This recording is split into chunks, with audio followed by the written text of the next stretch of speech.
présenter un peu toutes les personnes qu'on a autour de cette scène et vous dire peut-être déjà que notre idée pour suivre la guerre en Ukraine à Mediapart, elle a été toute simple. C'est de se dire que nous aussi, il fallait qu'on soit sur place, qu'on fasse du reportage, qu'on aille voir les gens, qu'on aille voir les Ukrainiens, que c'était eux qui avaient sans doute le plus à nous apprendre de la manière dont ça se passe. Bien sûr, c'est une guerre qui bouleverse l'organisation géopolitique du monde, qui a des répercussions économiques majeures, des répercussions humanitaires évidemment majeures, avec des centaines de milliers, voire des millions de familles qui se sont exilées depuis le début du conflit, avec un agresseur clair et net qui est la Russie. Donc on avait besoin d'analyse, on avait besoin d'entretien avec des chercheurs, mais aussi on avait besoin, nous, de nous rendre au plus près du terrain et de rencontrer ces personnes mobilisées, la société civile, puisque vous l'avez sans doute suivi en lisant Mediapart. C'est une société civile qui est particulièrement mobilisée, qui vit vraiment dans un autre temps, qui est celui, le temps de la guerre, avec une vie qui s'organise complètement différemment aujourd'hui de la manière dont leur vie s'organisait auparavant. Leur vie est bouleversée par la guerre, par évidemment les bombardements qui sont quotidiens, par les couvre-feux qui éteignent les villes de 11h du soir à 5h du matin, par les coupures récurrentes d'électricité et par les sirènes d'alarme qui aussi bouleversent complètement la vie.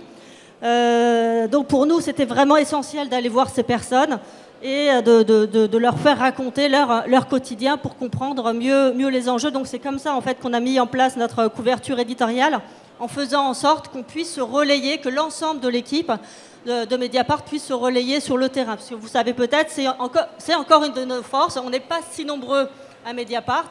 On est 65 journalistes. Et c'est une force parce qu'on n'est pas encore entré dans des logiques de rubriques où chacun ne suit que son sujet et ne regarderait pas ailleurs. Voilà, on considère que quand il y a des grands événements, là par exemple, c'est aussi la crise sociale. On se mobilise tous sur la mobilisation contre la réforme des retraites. Mais sur la guerre en Ukraine, ça a été pareil. Des journalistes de différents pôles se sont mobilisés pour intervenir, pour aller sur le terrain, pour passer du temps et pour aller rencontrer les Ukrainiens. Donc, parmi ces personnes qui sont allées sur le terrain, puisque vous savez que l'enjeu de cette rencontre, c'est de vous raconter un peu comment on a fait, ce qu'on a perçu, nous, de nos reportages, et puis ensuite, on passera du temps à échanger avec vous. On n'a rien à vous cacher, vous pouvez nous poser toutes les questions que vous souhaitez.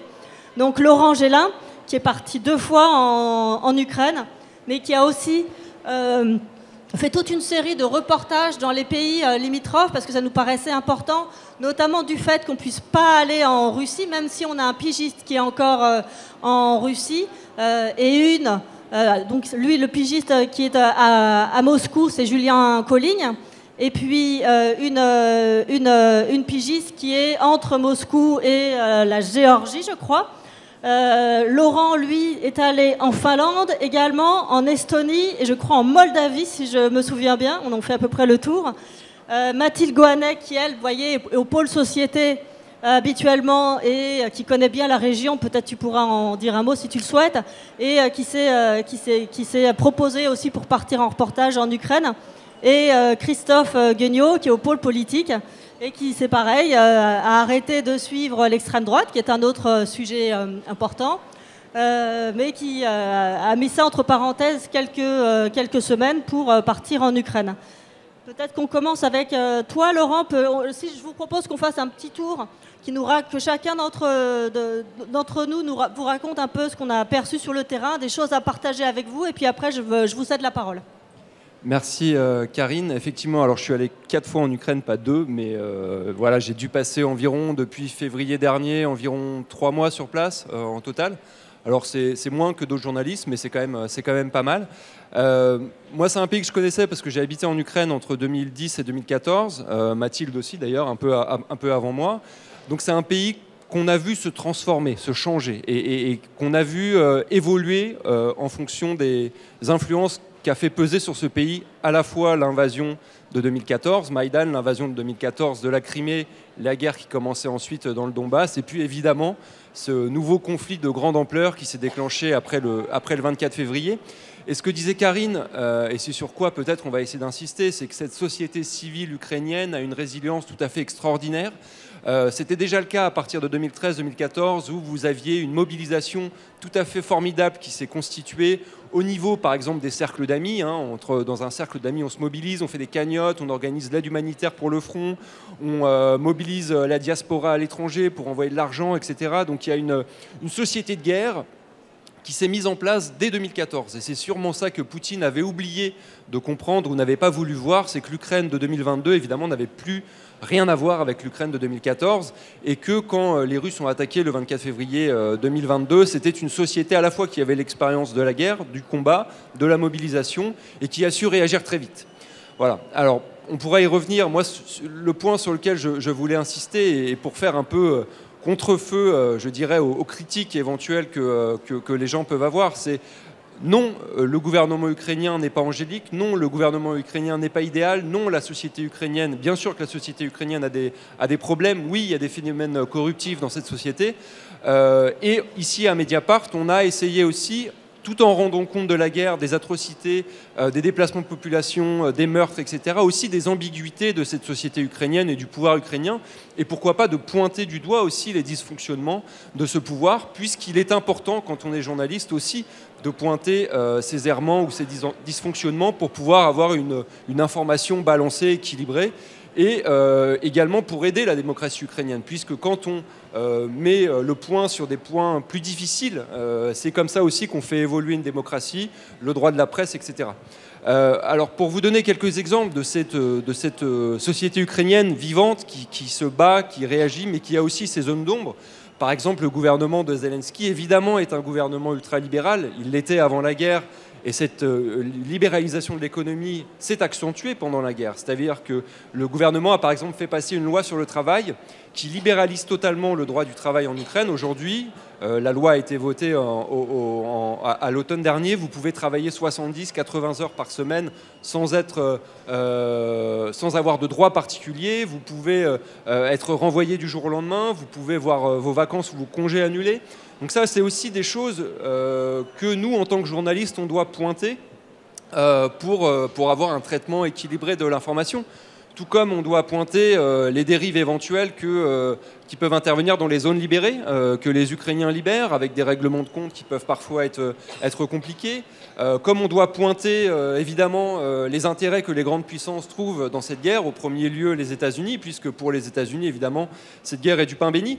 Ce n'est pas eux qui l'ont déclenchée, évidemment, mais après, pour les États-Unis, ils sont en train de détruire l'armée russe pour 10 ans, à peu de frais finalement et sans la mort d'un seul GI. Donc ça, c'est des points qu'il faut pointer aussi, en n'oubliant jamais, et Karine l'a répété, que l'agresseur, est évidemment le fauteur, le déclencheur de cette guerre, est bien évidemment le régime de Vladimir Poutine, comme il l'était déjà en 2014. L'invasion et l'annexion de la Crimée en 2014, c'était une annexion russe. Les combats dans le Donbass, moi j'étais dans le Donbass en 2014 à Donetsk et à Lugansk. Quand les combats ont commencé, j'avais vu la prise de l'administration locale à Lugansk en 2014, et je peux vous assurer que ce n'étaient pas des Ukrainiens locaux, c'était ce qu'on appelait des touristes masqués, cagoulés, très bien organisés, qui avaient pris des bâtiments administratifs. Voilà, c'était une opération clairement montée depuis la Russie. Donc critiquer le pouvoir ukrainien, mettre en lumière ces zones d'ombre, ça ne veut pas dire évidemment oublier quel est l'agresseur et quelle est la victime. Et ça, je pense que c'est quelque chose qu'il faut toujours rappeler aux gens qui tentent d'équilibrer le conflit, de trouver des raisons ou des excuses à cette invasion. Je pense que voilà, il y a un fauteur de guerre, il y a un agresseur, il y a des victimes qui sont principalement des victimes civiles ukrainiennes.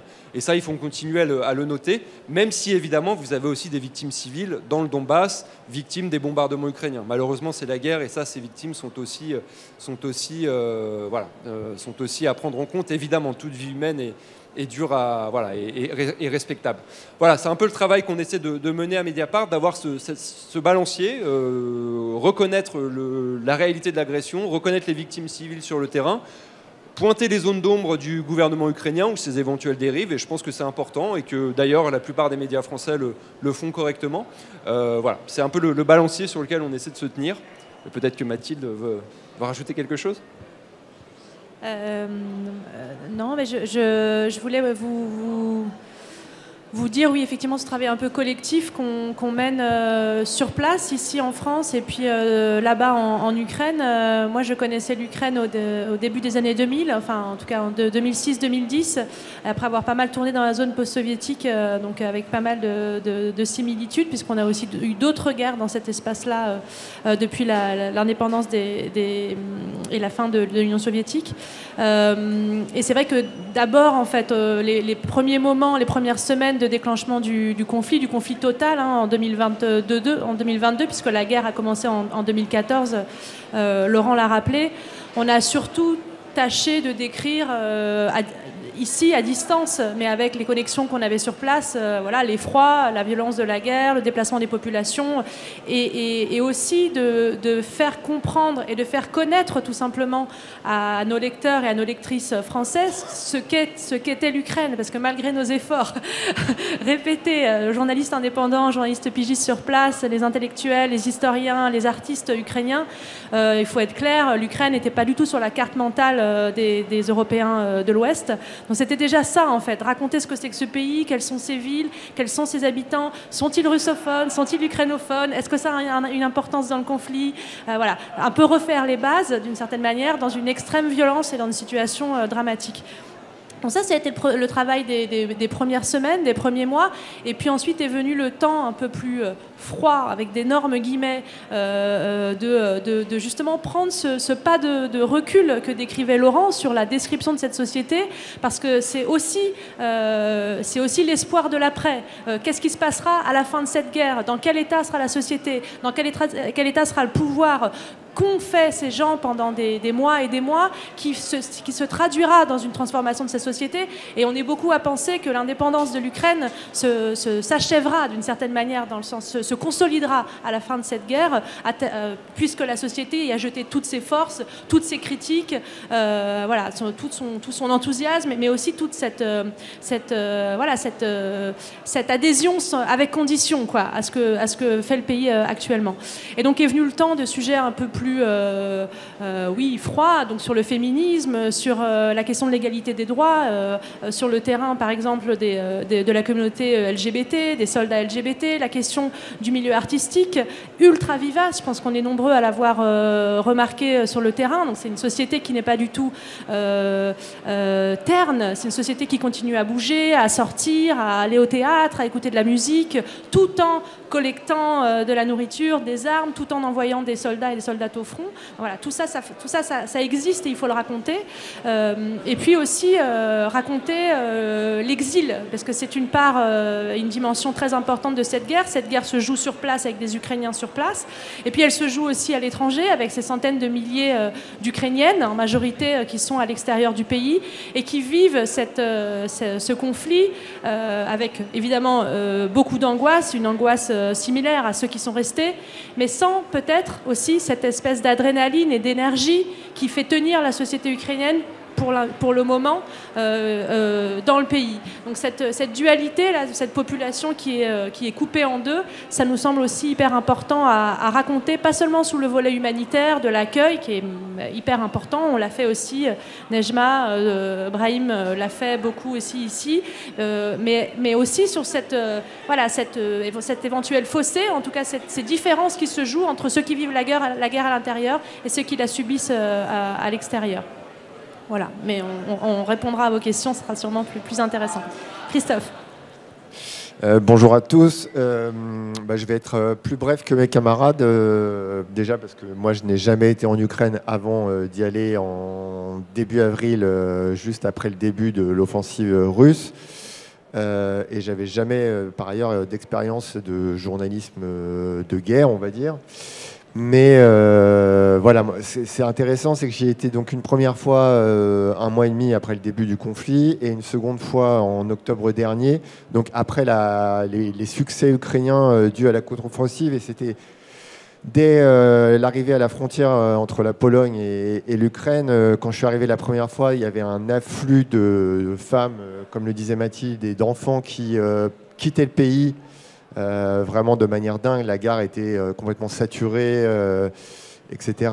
Et quand j'y suis retourné en octobre, il y avait un flux, mais dans l'autre sens, en fait, de familles qui revenaient. Donc dès la frontière, on voyait que quelque chose s'était passé dans le pays, en fait.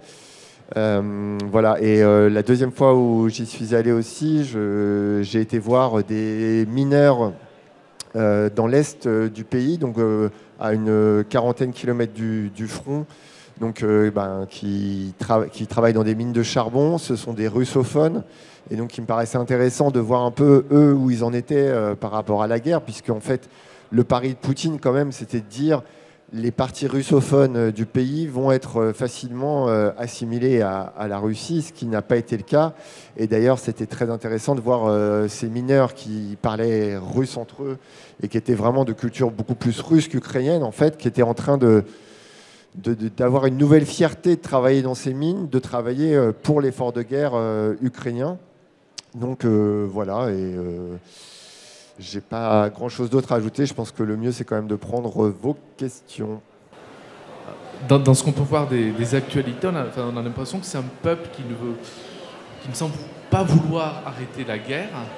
Et je me demandais comment, quand on a, je sais pas, pour certains, ce qui me concerne des convictions pacifistes, comment on rend compte à la fois de notre souhait de vouloir arrêter cette boucherie et d'un peuple qui veut continuer, qui veut tout récupérer. Voilà.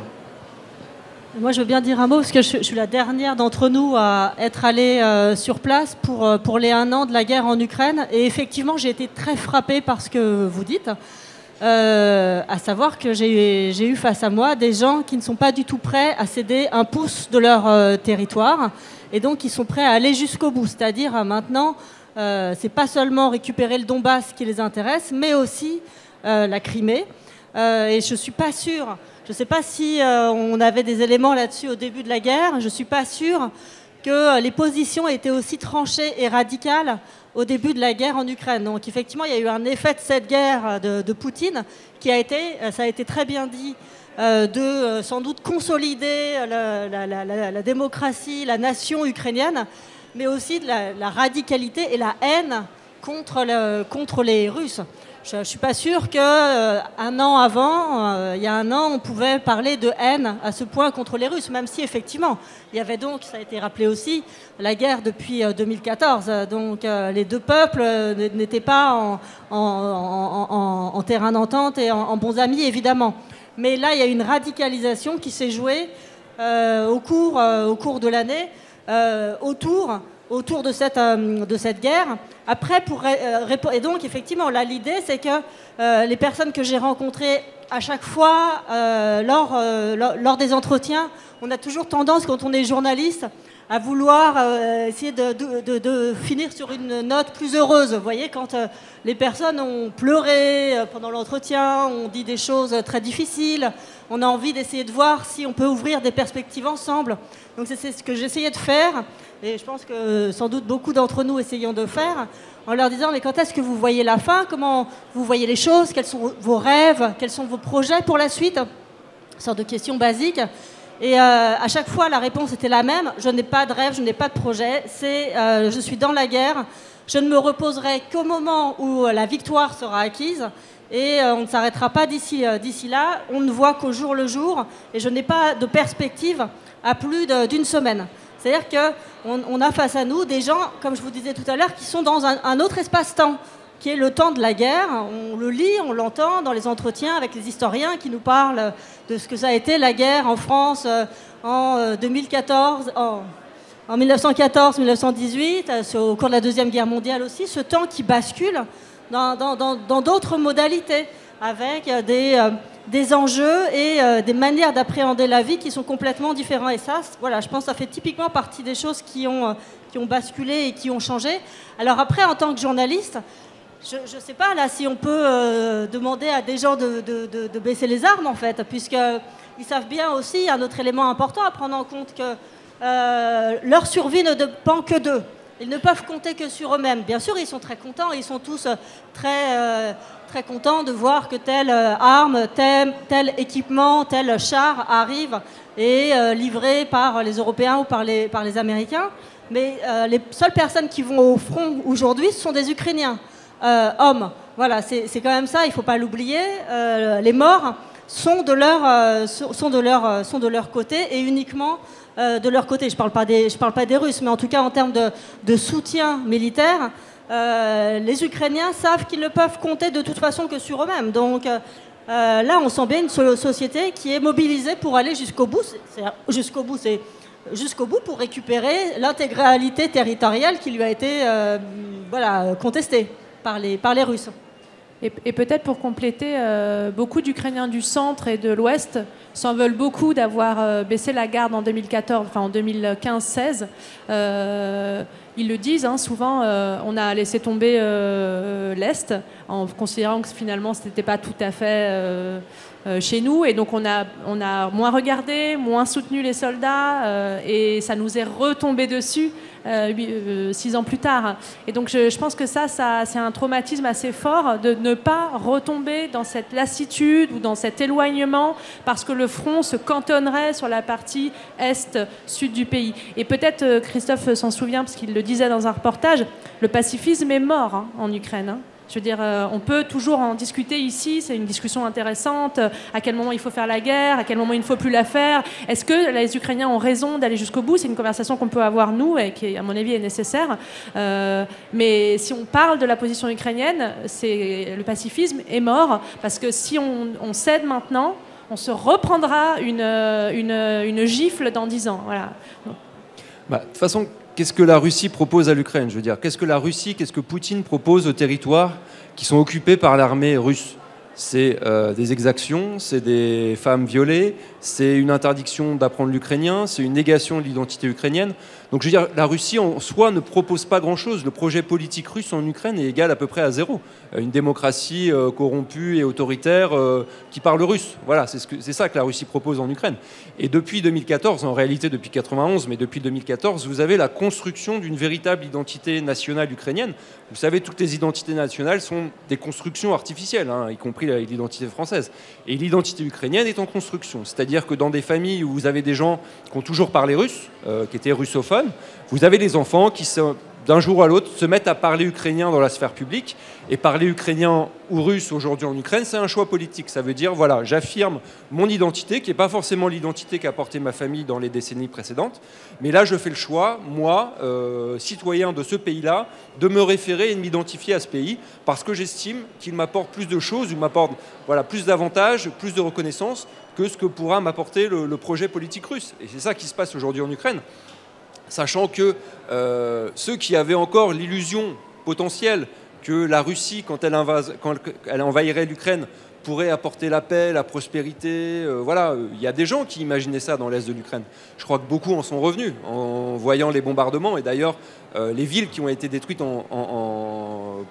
pour l'essentiel étaient des villes russophones de l'est de l'Ukraine. Kharkiv, Mariupol qui a été rasé jusqu'aux cendres.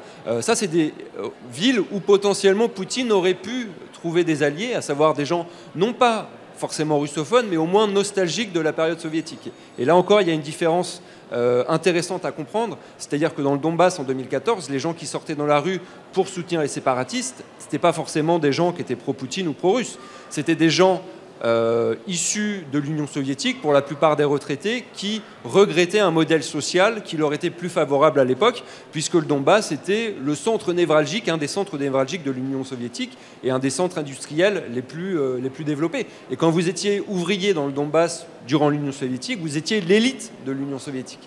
Et ça, il faut s'en rendre compte.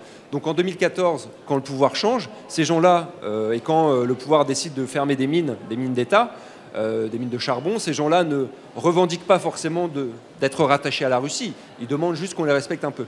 Et de là, ensuite, le conflit a basculé. Mais ce que je veux dire, c'est que l'identité ukrainienne, comme toutes les identités nationales, est en construction et qu'aujourd'hui, effectivement, pour 99,9% des Ukrainiens, il est inenvisageable de laisser tomber les armes, puisque s'ils laissent tomber les armes, c'est la négation de leur identité, de leur langue, des violences, des épurations, etc. Donc c'est une question de survie. Et d'ailleurs, même les courants de gauche, puisqu'il en existe quand même en Ukraine, des courants de gauche et d'extrême gauche, quand on leur pose la question, mais là vous recevez des armes livrées par l'OTAN, est-ce que ça vous pose pas problème? Ils disaient, écoutez, là le débat n'est pas à ce niveau-là, le débat c'est notre survie. Et les mouvements d'extrême gauche que j'ai pu rencontrer disent, dans cette Ukraine corrompue ou dirigée par des clans oligarchiques, il y a toujours eu un espace où se mouvoir, ou affirmer ses convictions éventuellement de gauche, alors que c'est totalement impossible dans la Russie de Poutine. Et c'est ça qu'il faut comprendre, c'est que même dans cette Ukraine imparfaite, il était possible d'exprimer ses opinions, d'avoir des positions politiques hétérodoxes, etc., etc. Ce qui n'est évidemment pas possible aujourd'hui en Russie. Donc, en fait, le choix est assez simple et le choix ne pose même pas de question de savoir si on va laisser l'arme ou pas. Évidemment, on la prend. En tout cas, c'est le discours des Ukrainiens. Bonjour, merci d'être présent et présente. En début de la guerre, on voyait des femmes qui avaient pris les armes et du coup on les voit plus trop. Il y en a plus ou ça s'est... Enfin, je sais pas. Est-ce que vous avez des infos par rapport à ça? Si, en fait, il y a encore des femmes dans la... Vous parlez... J'essaie d'avoir pris les armes dans l'armée ukrainienne ouais. Il y a encore des femmes... en fait, c'est peut-être une des armées les plus féminisées au monde, hein, en réalité, l'armée ukrainienne. Alors, ça reste un tout petit pourcentage, mais c'est bien plus qu'ailleurs, notamment sur leur place dans la hiérarchie militaire et sur leur place au front. Donc, elles sont présentes, y compris dans des bataillons qui sont très proches ou sur le front. Donc, ça, c'est quand même intéressant à noter. Après, le pouvoir ukrainien a beaucoup joué de cette image au début du conflit, je pense pour aussi s'attirer les faveurs occidentales. Il a eu raison, ça a marché, on en a parlé. Sûrement en décalage avec quand même numériquement la place des femmes dans l'armée ukrainienne. Et donc on les voit moins parce que je pense qu'il y a une question de communication et de propagande qui est moins active qu'au début de la guerre. Elles sont aussi nombreuses dans les groupes de défense territoriale, donc voilà, elles sont un peu partout. Ça reste une société comme la nôtre, c'est-à-dire où il y a des énormes différences de genre, et donc ça continue à exister même pendant la guerre, mais c'est pas une armée seulement d'hommes, si c'était ça la question. Et si on quitte la ligne de front et donc les femmes militaires, ce qui est frappant aussi, c'est de voir le nouveau pouvoir qu'ont pris les femmes dans la société civile. Moi, j'ai été très marquée au bout de 4-5 jours de reportage. À un moment, je me suis retournée sur moi-même et réalisé que je n'avais parlé qu'à des femmes. Alors, à Mediapart, je ne vous cache pas qu'on fait un effort pour s'adresser aux femmes, pour essayer d'éviter les effets structurants habituels, sociologiques, qui font qu'on se retrouve toujours avec beaucoup d'hommes qui parlent dans nos papiers. Donc, on a plutôt un réflexe inverse qui est d'aller vers les femmes. Enfin, là, quand même, je n'avais parlé qu'à des femmes.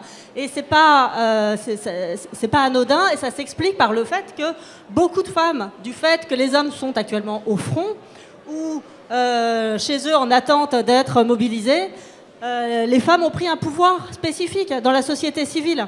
Donc, elles organisent davantage de choses, à la fois dans les structures bénévoles, les structures associatives. Souvent, ce sont des femmes qui organisent justement le lien pour aller au front, pour apporter de l'aide aux militaires, pour apporter de l'aide aux familles déplacées, mais aussi dans les foyers. Je pense que là, il y a un effet qu'on verra dans le plus long terme, qui est que les femmes ont pris un nouveau rôle avec le départ des hommes sur le front, ont pris davantage de responsabilités dans la vie sociale et la vie civile. Alors sans doute, ça, encore une fois, il faudra attendre un peu pour le mesurer. Ça, c'est un peu des sensations de reportage de terrain. Mais en tout cas, voilà, c'est des ébauches d'intuition. Je voulais savoir sur justement vos couvertures que vous avez pu faire, quels éléments vous ont marqué et qui n'étaient pas forcément couverts par les autres médias suite à vos travaux d'enquête. Alors, il faut savoir que la couverture de la guerre est quand même relativement bonne, hein. Il y a beaucoup de médias qui font un très très bon boulot sur le terrain. Nous, on est aussi une rédaction un peu plus petite que certains gros médias. Néanmoins, on a essayé effectivement de trouver des angles morts, voilà, des choses qui n'étaient pas forcément couvertes comme ça frontalement. Alors Mathilde pourra peut-être parler de son travail avec les personnes LGBT, ce genre de choses. Karine était allée aussi sur le terrain pour voir les zones libérées après le retrait de l'armée russe, comment les phénomènes de vengeance se mettaient en place comme ça dans ces zones libérées où forcément des choses ensuite éclosent, des ressentiments, des rancœurs, des vengeances, etc. Moi, j'avais essayé de travailler sur des questions sociales, comme cette loi sur le travail qu'avait fait passer le gouvernement Zelensky, ou sur des questions environnementales, par exemple, qui sont aussi largement oubliées pour l'instant. Vous me direz, ce n'est pas évidemment des choses les plus urgentes à régler quand on est dans un conflit armé, mais néanmoins, ça va impacter fortement le futur. Pour vous donner une idée, je crois que c'était 15 à 17% des terres agricoles ukrainiennes qui sont aujourd'hui inutilisables, ce qui, par exemple, entraîne une pression sur les derniers espaces naturels du pays qu'on va ensemencer pour tenter de combler ces pertes territoriales. Ça va être des coupes dans les forêts des Carpates, qui sont parmi les dernières forêts primaires d'Europe, où pour les besoins de guerre, on va couper ces massifs forestiers. Ça va être la pollution entraînée par les combats, par les obus qui éclatent dans les champs, par les rejets de substances chimiques, de pesticides, etc. Ça va être des feux de forêt qui vont déchirer, mettre à mal de nombreux massifs forestiers. Voilà, ça par exemple, la question environnementale, c'est une question qui me semble n'avait pas été beaucoup traitée dans les médias et qui est intéressante. Je pense que les sujets sont innombrables et sont à explorer. Il y a qu'à se pencher pour les ramasser, si on peut dire. Après, l'objectif, effectivement, pour nous, avec une équipe un tout petit peu plus réduite, c'est de trouver ces angles d'approche un peu plus spécifiques. Par exemple, à Mediapart, on n'est pas allé sur les lignes de front, parce que ça, c'est des choses qui sont très bien faites par Le Monde, par Libération, par d'autres médias, et franchement, qui font du très bon travail. Donc nous, on n'avait pas non plus intérêt et envie, je dirais, de faire la même chose que les autres. Voilà. Donc ça, on a essayé de prendre des angles un peu différents. Et puis peut-être c'est l'occasion de vous parler d'une nouvelle émission vidéo qu'on a lancée depuis quelques semaines qui s'appelle Retex, qui est une émission qui est animée par Justine Brabant et Fabien Escalona, qui s'intéresse aux questions militaires avec un regard qui est celui de Mediapart, c'est-à-dire un regard progressiste qui s'intéresse au droit et qui n'est pas le regard habituel sur ces questions, qui est un regard classiquement plus conservateur. Donc là, nous, on assume d'apporter notre vision des choses sur ces questions militaires, parce qu'on estime que là, c'est pareil, il y a un angle mort, y compris dans le débat public français. On s'étonne de ce qu'au Parlement, il y ait très peu de débats sur ces questions d'engagement militaire. On le regrette d'ailleurs, parce qu'on considère que toute question mérite d'être posée et d'être débattue devant le Parlement. Et donc voilà, ça c'est un peu aussi, je pense, une spécificité qu'on a réussi à inventer au cours des dernières semaines. Un regard critique aussi sur les décisions qui peuvent être prises en matière militaire. Oui, et peut-être mais déjà, j'espère que vous pourrez aller lire et découvrir ces papiers, mais effectivement, ce travail là sur la reconnaissance, la demande d'union civile, de reconnaissance d'union civile pour les couples du même sexe. Donc en gros, la demande d'un mariage pour tous en Ukraine, qui a repris de la vigueur au moment de la guerre parce que les soldats et les soldates qui étaient engagés sur le front revendiquaient que leurs compagnons et compagnes de la vie réelle puissent avoir des droits en cas de blessure, en cas de décès, etc. Donc c'est un enjeu fondamental, qui peut avoir des conséquences dramatiques. C'est-à-dire que si un soldat qui est en couple avec un homme meurt en Ukraine, c'est sa famille qui a les droits sur son corps et pas son compagnon de vie depuis 10-15 ans. Donc c'est un vrai sujet. Et ce sujet-là, évidemment, je suis très fière qu'on l'ait fait à Mediapart, parce qu'il rejoint des sujets qui nous sont chers à Mediapart, mais je ne les ai pas sortis de mon chapeau. C'est parce que la presse ukrainienne aussi en parle. Les collègues ukrainiens nous aident beaucoup, ont déjà fait quasiment tout le travail, parce que la presse est très active, qu'elle est encore pas totalement contrôlée par la loi martiale, même si elle impose un certain nombre de choses. Donc c'est des choses qu'on fait aussi parce que les collègues ukrainiens et ukrainiennes l'ont fait. Et ça, c'est, voilà, je pense que c'est typiquement ce genre de sujet qu'on s'attache à traiter dans la longueur, parce que c'est une critique qui est adressée au pouvoir ukrainien. Et encore une fois, c'est la promesse de demain, quoi. C'est-à-dire, moi, je suis très marquée par ce que m'a dit une des personnes que j'ai interrogées dans ce papier, en disant cette demande n'est pas illégitime aujourd'hui. En fait, elle est légitime justement parce que c'est la guerre et que c'est aujourd'hui qu'on doit régler ces questions-là, et pas attendre pour l'écologie, pour la question de l'égalité des droits, que la guerre finisse, déjà parce que la guerre risque d'être longue, et qu'en plus, c'est parce qu'on s'engage à ce point-là en tant que citoyen et citoyenne qu'on a le droit à l'égalité des droits maintenant. Donc je pense que c'est des choses qui font vraiment écho à ce qu'on peut vivre, y compris chez nous, quoi.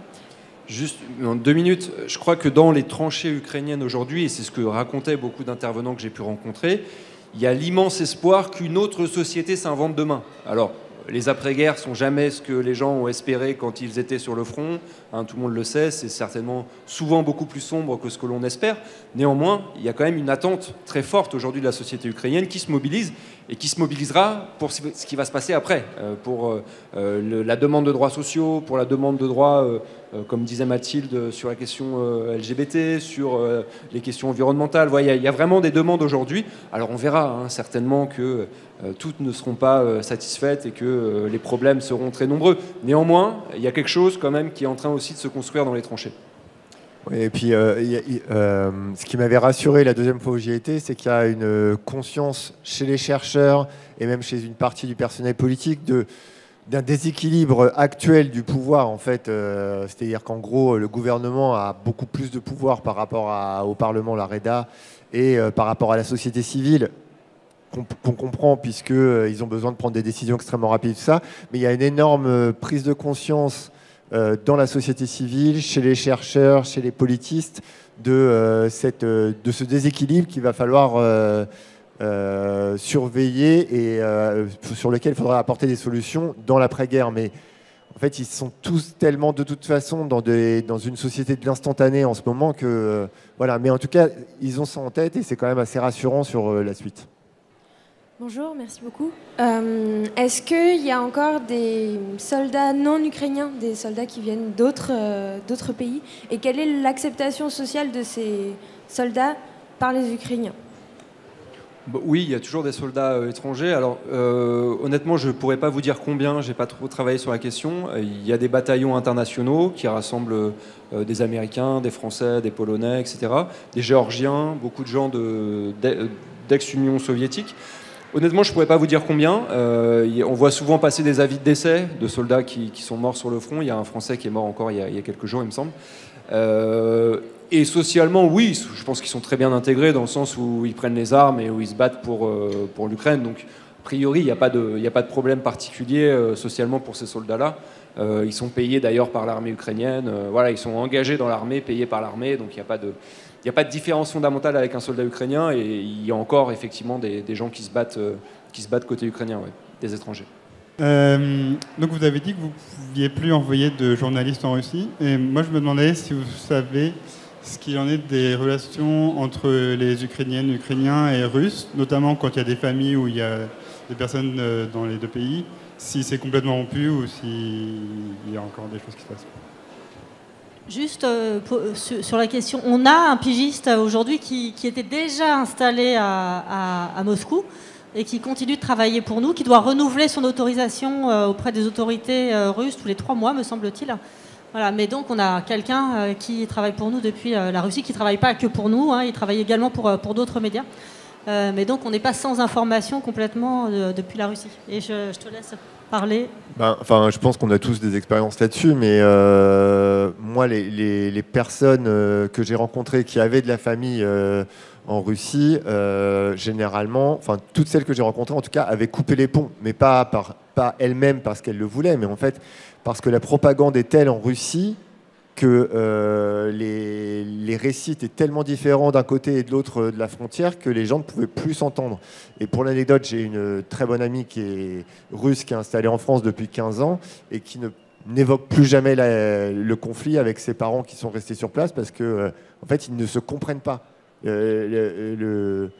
c'est deux mondes totalement différents. Et voilà. Et il y a des écrivains aussi qui écrivaient en russe, qui se sont mis à écrire en ukrainien aussi parce qu'il y a une façon de montrer son soutien à un pays. Et c'est la référence à l'identité ukrainienne dont parlait tout à l'heure mon collègue Laurent. Ouais, juste pour dire que ça ne se joue pas que entre la Russie et l'Ukraine, c'est-à-dire en fait, les familles elles-mêmes, c'est ce que disait Laurent, je crois, sont très composites en Ukraine. C'est un pays qui est fait d'une histoire, comme dans tout l'ex-Union soviétique, de déportation, d'exil, de migration de travail. Donc en fait, on a très vite dans sa famille un père, une mère qui a travaillé au Tadjikistan, en Ouzbékistan, en Russie, sur des bases militaires, dans des complexes industriels. Donc voilà, en fait, les familles sont constituées comme ça de base, d'une certaine manière, et donc ça peut se jouer même à l'intérieur de l'Ukraine. Moi, j'ai le souvenir d'un témoignage d'une femme dont sa mère, elle avait une cinquantaine d'années, cette femme, sa mère plus âgée était encore un peu dans l'esprit de ce que décrivait Laurent, pas pro-russe, mais une identité soviétique très forte, et donc une expérience, une enfance, une adolescence, une vie d'adulte partagée avec le reste de l'Empire soviétique, de travail, etc. Et donc c'est cette identité-là sur laquelle elle s'opposait. Et elle me disait, cette femme de 50 ans, originaire d'Irpin, donc avec un gros trauma derrière elle ces derniers mois, me disait, je ne parle plus avec ma mère, pas parce qu'elle est pro-russe, mais je ne peux plus l'entendre parler russe. Je ne peux plus l'entendre parler russe. C'est trop douloureux. Donc on se reparlera, mais on se reparlera après. Là, c'est trop, quoi. Je ne sais pas quelle était la nature exacte de ses relations avec sa mère. Il y avait peut-être autre chose, hein, mais je trouve que c'est quand même assez significatif, quoi. D'une mère à une fille dans le même pays, la communication peut être difficile simplement parce qu'on a vécu des expériences trop traumatisantes pour être partagées, y compris dans la langue de l'ennemi. Ouais.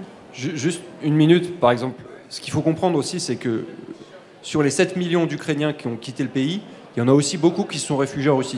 Alors, il y en a qui ont été déportés, notamment les enfants, il y aura un gros travail à mener là-dessus.